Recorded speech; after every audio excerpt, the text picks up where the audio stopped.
안녕하십니까. 진로진학의 나침판의 신동우입니다. 오늘은 기분 좋은 소식이 있어서 영상을 촬영하기로 했습니다. 한 2개월 전인가요? 여름방학 때쯤에, 그러니까 아이들이 원서를, 지금 현재 고3이죠. 고3들이 원서를 9월 초에 넣었으니까 8월 중순쯤에 8월 중순, 8월 초겠네요. 8월 초쯤에 이제 그 비사 프로젝트에 했던 아이 때문에 제가 한 2번 정도 영상을 촬영한 적이 있습니다. 그 간호학과 가는 학생이었는데요. 그런데 이제 사실은 이제 제가 그 당시까지만 해도 컨설팅을 직접 하고 있지 않아서 컨설팅은 받지 않겠다라고 했는데, 어쨌든 겸사겸사 비사 프로젝트에 참가했으니까 고3이지만, 그래서 이제 그 학생부를 봐줄 수밖에 없었던 그런 상황이 되었습니다. 그래서 이제 학생부를 좀 보내달라라고 했더니, 학생부를 보고 또 나중에 얘기를 듣다 보니까 아이가 의대도 희망한 적이 있었고, 그랬는데 의대를 가기에는 이미 너무 늦었죠. 성적이 너무 늦었다기보다는 아이의 어떤 과목 선택이나 이런 것들이 문제가 있었습니다. 그래서 의대는 어쩔 수 없었던 거고, 그러면 이제 간호학과를 가고 싶다고 하는데, 간호학과는 그 아이 꿈이었기도 했고요. 또 하나는 그 아이가 가고 싶어 하는 대학들이 가톨릭대, 그러니까 경희대가 있었고, 가톨릭대도 있었고, 또 가천대도 얘기하는 것 같고 이랬습니다. 그래서 일단 이제 가장 중요한 건 학교생활기록부의 기록물이기 때문에 학교생활기록부를 좀 보내달라고 요청을 했고, 학교생활기록부를 봤는데 아이가 갈 수 있는 대학이 거의 없었습니다. 그러니까 한마디로 얘기하면 경희대도 떨어질 거고, 가천대도 이게 붙는다는 장담을 못 하겠어요. 왜냐면 가천대가 의대를 보니까, 간호학과를 보니까 10명인가를 뽑는데, 이 아이가 10명에 들어갈까? 라는 생각이 가장 컸었고요. 또 하나는, 그러니까 한마디로 얘기하면 학교생활기록부의 기록물이 너무 부족했던 거죠. 그러니까 기록물이 제대로 기록이 안 되어 있거나, 아니면 아이가 활동을 안 했거나, 제대로 기록이 안 되었거나, 이런 거였습니다. 근데 여기서 매우 중요한 것은 아이가 무엇을 어떻게 행동해야, 활동해야 되는지를 몰랐던 게 처음 있었고요. 두 번째는 기록물의 산출이 어떻게 산출이 되어, 그러니까 무엇을 기록해야 되는지에 대한 것도 부족했었죠. 이래서 본의 아니게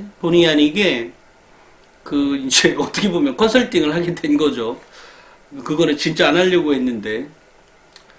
그래서 이제 학교 기록물을 봤는데, 어찌됐건 기록물 상태는 그렇게 좋지가 않아서 문제가 있었습니다. 하지만 몇 번 이제 통화한 끝에 알게 된 사실을 종합해 보면 아이가 역량이 있긴 있구나라는 걸 알게 됐고, 그래서 학교에서 준비시켜 놓는 무슨 보고서 작업이 있더라고요.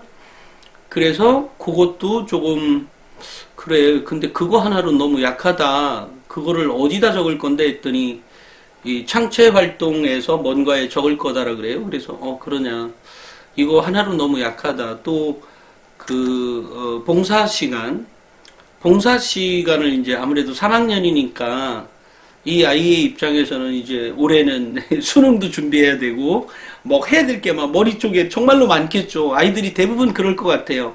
이제 3학년이 되면 내가 가고 싶어하는 학과는 분명히 있고, 그 학과는 정말 성적도 좋아야 되지만 학생부의 기록물도 좋아야 되는데, 그거에 대한 두려움, 내가 무엇을 준비해야 되면 이것이 좀 합격이 가능한 것인지에 대한 것도 전혀 모르고 있었던 그런 상태니까, 당연히 수능도 정말 몰빵하는 아이만큼 그렇게 열심히 하는 아이였습니다. 그래서 독서를 해라. 독서를 하는데, 이 간호학과라고 하면 여러분들 보세요. 우리가 독서를 해도 이 아이의 수준에 맞는 독서가 필요하잖아요.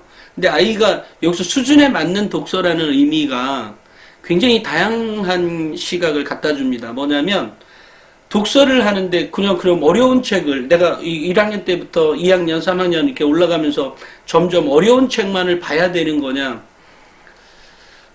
그러니까 이게 객관적으로 보면 그게 맞지만 아이의 상황에 따라 다 틀릴 거 아니에요? 그런 것들도. 또 하나는 아이하고 대화를 나눠보니까 아니 아이가 그러니까 환자를 치료하는 데 있어서 치료뿐만이 아니라 치유까지 되면 좋은 거잖아요. 그러면 그렇게 하기 위해서 무엇이 필요하니? 너는 어떻게 생각하냐? 그랬더니 뭐가 필요할까요? 이래요. 그래서 아니 뭐가 필요할 것 같아? 누구야? 생각해봐.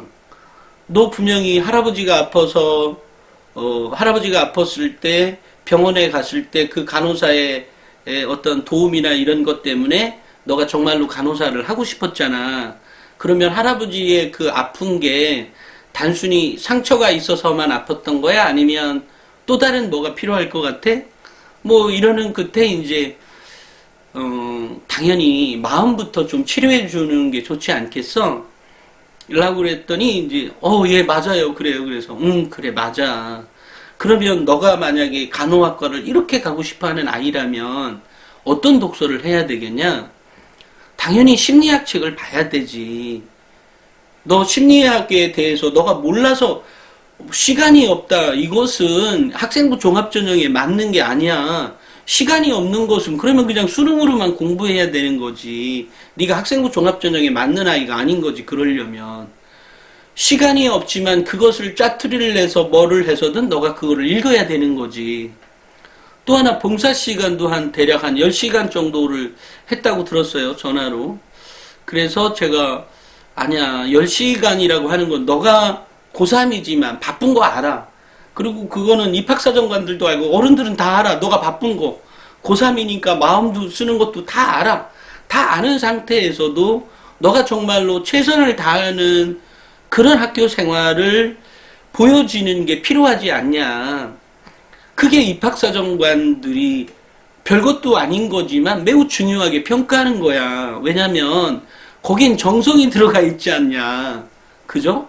무슨 얘기냐면 아이가 물론 그 이전에 봉사 시간이 충분합니다. 하지만 고3 때 돼서도 그냥 나 수능 때문에 바빠. 난 봉사 싫어. 이렇게 할 것 같으면 사실은 학생부 종합전형에 맞지가 않죠. 물론 그렇게 하지 않아도 뽑아주는 대학이 있긴 해요.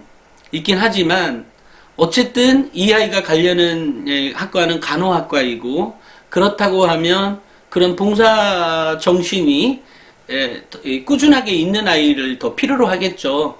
그게 또 전공 적합성에도 부합하는 거겠죠.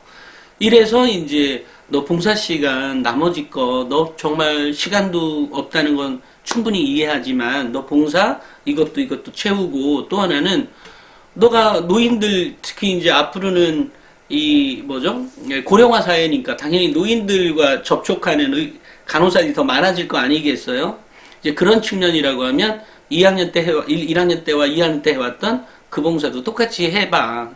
해서 한 20시간을 채웠으면 좋겠다. 그러니까 이렇게 하고 이제 그 다음에 이제 창체 활동과 세특사항에 기록되어질 내용에 대해서 이 아이도 마침 이제 이 엄마가 이제 명문대 합격생 학생부 대공개도 사서 보고 또 봤지만 또 사실 완벽하게 이해가 안 되니까요. 그래서 이제 이 영상도 보시고 하다가 이제 알게 돼서 이렇게 인연이 돼서 이제 이렇게 비사 프로젝트에 참여했던 거고 또 이제 그런 관계로 본의 아니게 컨설팅을 하게 된 거죠. 그러니까 제가 컨설팅을 안 하려고 하는 가장 큰 이유는 아이에 자꾸 이렇게 제가 몰입을 하게 된다 그랬잖아요. 그게 너무 싫다고. 그러니까 이게 그랬는데 어찌됐건 이제 하게 된 거고. 그래서 세특사항에 있는 기록물도 나침판도 이제 구독하고 있으니까 당연히 나침판에 있었던 어떤 내용을 모델로 해서 난 또 이런 아이디어 있었는데 나도 하면 되지 않을까 해서 그 아이가 따로 세특사항에 준비를 했던 게 뭐 저글링과 관련한 뭐 이런 것들을 가지고 이제 했던 거죠. 이렇게 해서 이제 그 아이가 이제 그거는 이제 그렇게 마무리가 되었는데 그러면 이제 또 자기소개서가 남아 있잖아요. 그러면 제가 이제 속으로는 계속 생각했죠. 아, 이거 이렇게 하려고 했던 게 아닌데 이 아이를 이제 결국 케어하게 되는 거잖아요. 아, 그래서 이제 그러면 너 어느 대학 갈 거냐부터 이제 다시 얘기했죠. 그랬더니 경희대학교 뭐죠? 학교장 추천 또 뭐 네오 르네상스 또를 넣겠대요. 그리고 이제 가천대 넣고 뭐 그래서 제가 그런데 그 아이가 해놨던 어떤 말이 하나 있었어요. 그러니까 저글링과 관련한 것들을 가지고 자기가 스스로 생각한 거예요. 누가 알려주고 한 게 아니라 저글링이 치매하고 어떤 효과가 있고 뭐 어쩌다고 이랬다 그래요. 사실은 뭐 보고서를 제가 쓰진 않았지만 그래도 그 아이는 그 보고서를 그 당시에 체육 선생님에게 제출을 했고 체육 선생님은 이 아이에게 감동을 한 거죠. 여태까지 내가 학교 선생님을 하면서 너처럼 뭔가의 어떤 자기의 꿈을 위해서, 자기의 진로를 위해서 이것이 이 저글링이라고 하는 것이 체육 시간에 저글링이 있었고 또 치매하고도 관계 있다고 하는 걸 이 아이가 떠올려서 그것과 관련한 이제 보고서를 쓰게 된 거죠. 그러니까 이제 그러니까 그런 면을 보고 이 아이가 좀 괜찮겠다라고 이제 생각을 했었죠. 그러니까 독서 활동, 쇠특상, 창체 활동, 그다음에 진로 희망상 이것까지 이제 다 세팅이 된 거죠. 이런 다음에 이제 이 자기소개서를 쓴 거를 봤는데 자기소개서가 약한 거죠. 그래서 이제 이 자기소개서가 이 아이가 자기소개를 써왔는데 꽤 잘 써왔어요. 그러니까 꽤 잘 썼습니다. 거의 뭐 다만 이제 여기서 늘상 자기소개서 쓸 때 진정성이라는 게 있었고 구체성이라는 게 있죠. 근데 여기에 매우 중요한 의미가 담겨 있습니다. 구체성과 진정성에는. 진정성은 글로만 읽어봐도 알죠. 그런데 이제 못 쓰는 아이들은, 글을 잘 못 쓰는 아이들은 진정성이 담겨 있을 턱이 없죠. 그 아이 마음은 진정성이 있지만 글에 나타나지 않는다는 거죠. 그만큼 간절하지가 않는 거죠. 그만큼 준비를 안 했다는 얘기가 되는 거죠. 그런 겁니다. 자, 그러면 또 하나, 구체성이라는 건 뭐냐? 구체성은 곧 이 아이의 지식의 정도를 나타내 줍니다. 지식의 정도는 학업 역량인 거죠. 학업 역량을 자기소개서에 드러내려면 정말 잘 못 쓰는 애들은 10번, 20번도 써봐야 되는 거예요. 또 하나는 그렇게 써보기 전에 이 아이하고 대화를 좀 많이 해야 돼요. 왜냐면 어른들은 알지만 애들이 모르는 것들이 있어요. 그게 뭐냐면 아이는 만약에 어떤 특정한 간호학과를 가기 위해서 그것에 대한 구체성에 대한 노력들이 뭐냐에 대해서 아이는 분명히 이게 아이들은 재밌는 게요. 거의 모든 아이들은 이거 진심입니다. 이거는 뭐 7등급까지 8, 9등급은 잘 모르겠어요. 7등급까지 내신 7등급까지는 7등급이면 거의 6등급이 마지노선이라고 하는데 제가 그걸 더 끄집어 내려서 7등급까지는 이렇게 내신으로 아이를 평가하는 건 그렇지만 적어도 학업 역량과 관련해서는 매우 의미 있는 데이터인 거잖아요. 그러면 이 아이가 어쨌든 내신 7등급 정도 되는 아이들이라면 아니면 정말로 내신 9등급이라고 한다 하더라도 아이가 노력한 게 뭔가가 있어요. 근데 이제 그런 기회를 못 잡아준 거죠. 그러니까 얘도 그 당시에 동기부여를 못 받아서 거기서 헤어나지 못하고 그냥 학교를 졸업하게 되는 케이스인 거죠. 그러니까 근데 이 아이들과 대화를 나누면 아이들마다 각각이 자기가 경험했던 거 안에 보면 아이가 노력한 것들, 흔적들이 있어요. 근데 흔적을 되짚어서 이렇게 긁어내주면 아이가 이제 깨닫게 되죠. 내가 그 당시에 굉장히 많이 뭔가 해보려고는 생각을 했었구나, 라는 거를 알게 되죠. 이제 그때 아이들이 눈물이 터지는 아이들이 있습니다.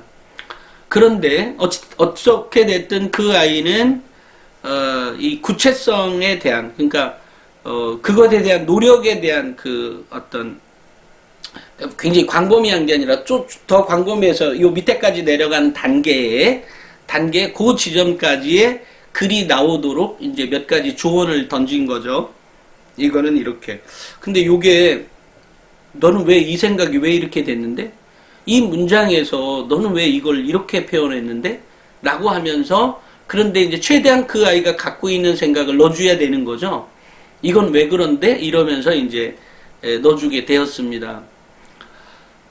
물론 이제 기본적으로 아이들에게는 다 있습니다. 있지만 그것을 어떻게 끄집어내어지느냐에 대한 얘기인 거죠. 그것은 명문대 합격생 학생부 대공개에도 보면 자기소개서 12명 개 있잖아요. 그 12명과가 어쨌든 대학은 70개란 말이에요.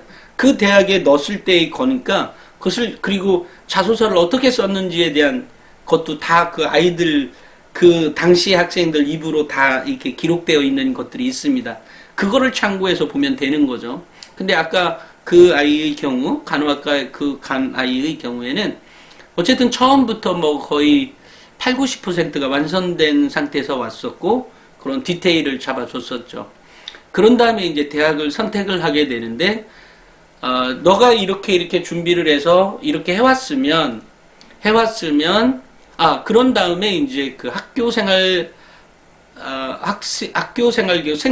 생기부 기록에 마지막 점검에 이제 확인하는 시간이 있었습니다. 그래서 제가 누구누구야 그거 확인할 때 뭐 사진을 찍어오는지 뭐 머릿속에 담아오든지 써오든지 간에 어찌됐건 너가 이것은 살짝 이거는 살짝 내가 한 거하고 달라 라고 하면 그것을 그냥 곧바로 인정할 것이 아니라 선생님 저 집에 가서 정리해 놓은 거랑 한번 비교해 볼게요 라고 하고 머릿속에 담아두고 와라. 그런 다음에 그런 문구들을 학업 역량이 돋보이게 기록될 수 있도록 그렇게 하자 라고 이제 해서 이제 그런 수정 과정이 있었고 그런 다음에 이제 대학을 넣었는데 너가 이러면 근데 이제 아이하고 대화를 자꾸 나누다 보니까 아이의 역량이 생각보다 괜찮은 아이구나라고 생각을 해서 이제 원서를 그러니까 간호학과라고 하면 서울대 연고대가 있고 한양대가 있고 중앙대 경희대가 있고 뭐 있잖아요, 그죠? 그런데 이 아이의 이 내신이나 이 기록물로 보면 기록물에는 이 아이가 갖고 있는 이게 결과적으로 보면 이런 것 같아요. 이 아이가 갖고 있는 역량에 비해서는 잘 못 써진 그러니까 잘 안 써진 학교생활 기록부였다. 여긴 두 가지가 있는 거죠. 하나는 학교가 잘 몰라서인 게 있고요. 또 하나는 이 아이조차도 학교생활 기록부의 기록물을 어떻게 기록하는지에 대해서 잘 몰랐기 때문에 1학년과 2학년 때는 그냥 넘어갔던 거죠. 그러니까 자기 학교생활 기록부가 글이 많이 써져 있으니까 당연히 잘 써 있는 것 정도라고만 생각을 했었던 거죠. 그 상태에서 저한테 이제 그 이메일을 통해서 보니까 그런 수준이 학업 역량이 드러나도록 기록되어져 있는 것이 아니라 또는 전공 적합성이 기록된 것이 아니라 그냥 아이의 활동을 그냥 나열하는 수준의 정도. 이런 거니까 이제 합격할 수가 없었던 거죠. 이제 이것을 고3 때 어찌됐건 끝까지 최선을 다해가는 모습. 왜냐하면 아이들은 1학년 때와 2학년 때 되면 좀 더 머리가 커지죠. 2학년 때보다 이제 나이살이라는 것도 있는 거잖아요, 아이들이. 당연히 3학년 때 되면 더 또 있겠죠, 머리가. 그러니까 이런 상태에서 아이들은 계속 발전해 간다는 거죠. 그러니까 아이가 만약 또 하나는 학생부 종합전형에서는 끝까지 최선을 다하는 학생을 인정해 준다라는 거죠. 예를 들어 1학년과 2학년 때 별거 없었어요. 그렇지만 3학년 때 정말 자기가 최선을 다해서 해가는 거죠. 봉사활동. 3학년이 어떻게 독서를 그렇게 많이 할 수 있겠어요? 그렇지만 최선을 다해서 해가는 거죠. 그 안에서. 그런 노력들의 흔적들이 학교생활 기록부를 읽다 보면 보인다는 거죠. 만약에 이 말에 대해서 동의하지 않는다면 아마도 학교생활 기록부를 안 읽으셨다든지 아니면 읽어볼 필요조차도 없다고 생각하셨는지 따고 생각을 해요. 학교생활 기록부를 보다 보면 이 아이의 노력의 흔적들이 있습니다. 아주 정말로 있어요. 그리고 그 흔적들은 아이의 역량을 제대로 평가해 줄 수 있도록 가능합니다. 다만 대학이 어느 대학이 뽑아지고 뭐 하는 것은 대학마다 어떤 레벨과 그 대학이 처한 어떤 상, 그러니까 그것을 뭐 다른 말로 표현하면 인재상이라고도 표현할 수도 있고요. 제가 봤을 때는 그것을 인재상이라고 부를 수 있는 대학들은 뭐 한양대, 그러니까 모든 대학들이 다 그렇진 않은 것 같아요. 다만 이제 어느 대학들은 뭐 성적을 좀 더 많이 보는 그것을 학업 역량이라고 표현해도 할 말은 없지만 어찌됐건 학업 성적을 좀 더 많이 보는 전형과 학교가 있는 거고 또 어느 대학의 경우에는 어떤 아이의 어떤 발전성이나 뭐 이런 거를 본다는 거 아닌가, 그러니까 자기 발전 가능성이나 잠재력들을 보는 거죠. 그러니까 이런 상황을 종합적으로 놓고 봤을 때 아까 그 아이는 원래 경희대하고 경희대, 가천대, 가톨릭대 뭐 이런 대학을 가야 되는 그런 학생이었었습니다. 하지만 학교생활 기록부를 잘 정리해 가면서 이것도 하고 해서 이제 종합적으로 제가 이제 해보니까 그렇다고 하면 중앙대까지도 원서를 넣을 수 있으니 중앙대에도 원서를 넣어봐라. 그랬더니 중앙대학교에 학교장 추천 전형을 넣겠다 그래서 학교장 추천 전형은 떨어지니 다빈치 전형을 넣어라. 그랬더니 이제 아이가 학교에서는 다빈치 전형 넣지 말라고 한다고 그래서 내가 아니다, 다빈치 넣고 학교장 추천 전형은 떨어질 거야. 하지만 너가 받는다니까 내가 할 말은 없고 어쨌든 네가 보는 6장에서 어쨌든 합격할수록 합격만 해주면 되는 거잖아. 그래서 일단 이제 그 2개를 넣고 나중에 이제 그 아이 역량을 어느 정도 확인해 보고 나서는 그러면 이번에 한양대에도 원서를 넣어봐라. 다만 이제 그 아이는 경희대학교 학교장 추천 전형과 내후도 이제 넣었던 거죠. 이랬고 또 가천대는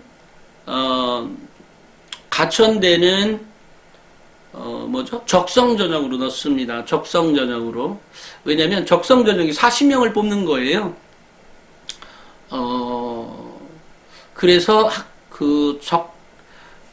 학생부 종합전형은 10명을 뽑고, 그래서 좀 안전한 가천대의 간호학과 적성으로 넣으면 그냥 안전하게 가니까 그렇게 가도록 해라. 왜냐면 이 아이가 모의고사 성적이 그렇게 나쁘지 않았던 아이였어요. 일반고지만.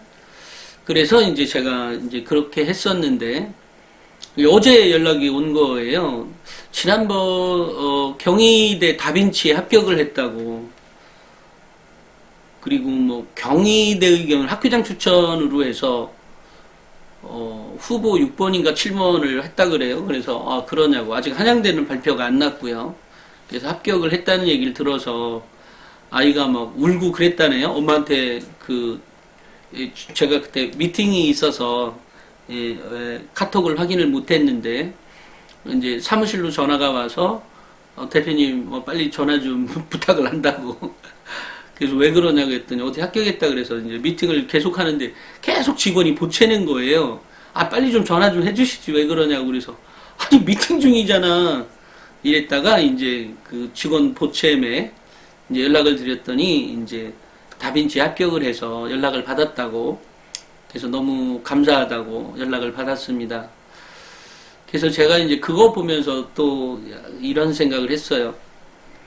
모든 아이들은 모든 아이들, 그죠? 이왕이면 어쨌든 좋은 대학 가고 싶어 하고, 또 그 아이들마다 성적은 다 틀리죠. 당연히 성적도 틀리고, 가지고 있는 역량도 다릅니다. 하지만, 가지고 있는 역량과 성적이 달랐다고 해서, 달랐지만, 그 전형에 맞는 준비라고 하는 게 있다 그랬잖아요. 수능 정시면 수능 정시라고 하면 어쨌든 뭐 학원을 다니든 뭐를 하든 어떤 경우가 됐든 내가 스킬을 배우든 뭐가 됐든 어쨌든 성적이 좋아야 되는 거죠. 그렇지만 학생부 종합전형의 경우에는 성적이 좋아서가 되는 것이 아니라 학생부 종합전형에 맞는 준비가 필요하다. 그러니까 학생부 종합전형에 맞는 준비는 학교생활기록부의 기록물이다. 그러니까 뭐 진로, 창체 활동과 또 성적이라는 게 있죠. 그죠? 그 다음에 세특사항이라는 게 있죠. 그 다음에 행특사항이 있고 또 그 안에 이제 독서가 있고 뭐 여러 가지가 있는 거죠. 그거에 종합적으로 평가하는 거 아니에요? 근데 그거에 대한 준비를 하라는 거죠. 그런데 많은 사람들은 그 준비를 아직까지 그냥 그러니까 이런 거예요. 아이들도 제가 이런 말이 적절한 표현인지는 모르겠어요. 그러니까 너 발을 담그라고. 그 발을 안 담그고 이 물에 발을 닿을까 말까 이렇게만 하고 3년을 마치고 학생부 종합전형을 끝내요. 그러니 학생부 종합전형이 합격하기가 어려운 거죠. 발을 담그라고요. 담궈서 그렇게 준비를 하라는 거죠. 근데 이 준비를 그렇게까지는 하지 않아요. 그래놓고 나 학생부 종합전형 떨어졌다고 얘기를 합니다. 이게 잘못됐다는 거죠. 그거에 맞는 준비가 필요한 거다. 근데 그 준비는 자기가 실행하고 기록하는 데까지잖아요. 그러니까 냉정히 따지면 굉장히 쉬운 거죠. 또 하나는 수능과 다른 것은 이것은 3년간의 기록물이잖아요. 3년간의 나의 노력의 결과물이잖아요. 물론 수능도 마찬가지지만 3년간의 노력의 결과물이라고 얘기할 수 없죠. 아니, 그죠? 왜냐면 어쨌든 최종 결과만 좋으면 좋은 거니까. 다만 학생부 종합전형은 최종 결과도 끝까지 열심히 달려주는 그런 거북이 같은 그런 것들이 필요하다는 거죠. 그죠? 그러니까 창체활동 시간에 어떻게 준비하는 거. 또 성적도 등급이 안 올라갈 수도 있죠. 여러 가지 환경에 의해서. 하지만 노력의 흔적을 보이라는 거죠. 근데 매우 재밌게도 성적이 5점이라도 그 과목 평균이 5점이라도 올랐고 뭔가를 했으면 세특사항의 기록물이 뭐래도 좋아져 있다라는 거죠. 아주 이 표현이 맞는지 모르겠어요. 아주 골 때리게도 그렇게 가능하도록 기록되어 있다라는 거죠. 근데 이런 사실에 대해서는 눈 감고 학생부 종합전형이 깜깜이라고 하는 거죠. 전혀 깜깜하지가 않습니다. 학생부 종합전형은 매우 객관적인 거예요. 다만 이런 게 있죠. 가천대는 떨어졌는데 예를 들어 뭐 경희대는 붙을 수도 있겠죠. 아니, 그런 거죠. 그러니까 자기가 생각할 때 더 하위권 대학은 떨어지고 상위권 대학이 붙는 경우가 있죠. 왜냐하면 그것은 그런 것 때문에 이제 우리가 인재상이라고 하는 표현을 쓰는 거죠. 인재상이라고 표현을 쓰죠. 그럴 때. 그런데 그렇게 맞는 준비를 제대로 했느냐라는 거죠. 또 이제 그게 그때 당시에 서류를 넣었던 학생들의 레벨에 대한 차이도 존재하죠. 분명히 존재합니다. 그러니까 그리고 자기소개서에서 자기를 부각시켜 줄 때 어떻게 부각했느냐도 매우 중요하고요. 중요하지만 그렇다 그래서 기본 바탕인 학교생활기록부가 더 중요한 거는 제가 뭐 이전에도 몇 번 얘기를 했었죠. 오늘은 제가 그 아이하고 통화하면서 아이가 매우 기뻐서 그 엄마 말에 의하면 기뻐서 막 울고 막 이랬다 그래요. 그래서 이제는 이 한양대까지 붙으면 어쩔 거냐고 고민하길래 그래서 그렇게 고민하라고 고민 그리고 또 경희대도 합격할 거라고 예비 7번인가 6번을 받았다고 하기에 합격할 거라고 걱정하지 말라고 어쨌든 그렇게 얘기를 했네요. 가천대 적성도 아마 붙었지 않았을까 싶습니다. 네. 그래서 저는 이런 생각을 합니다. 아이들에게 지금 현재 고등학교 3학년의 경우 또 고등학교 현재 2학년 또 고등학교 1학년 또 중학교 3학년들 준비를 해가는 데 있어서 물론 대학이 어떻게 변화할지 모르지만, 변화할지 모르지만, 어쨌든 지금처럼 똑같이 준비해 가면 좋겠다. 그리고 항상 이 방송을 보는 학생들이 있다면 정말로 꿈을 포기하지 마라. 그리고 꿈을 포기하지 않는다는 말은 내가 도전을 계속해 가야 된다는 말을 의미하는 거다. 그러니까 중간에 하루 동안 쉬기도 하고 짜증나서 공부 안 할 수도 있고 하루 동안 안 하는 거 거의 없을 것 같긴 한데 어찌됐건 설령 그랬다고 한다 하더라도 그 다음날 곧바로 마음 다잡고 책상에 앉아서 공부해 갈 수 있는 힘, 그런 힘이 학생부 종합전형에서는 필요하다라는 말을 꼭 해주고 싶어요. 오늘은 여기까지 하겠습니다. 감사합니다.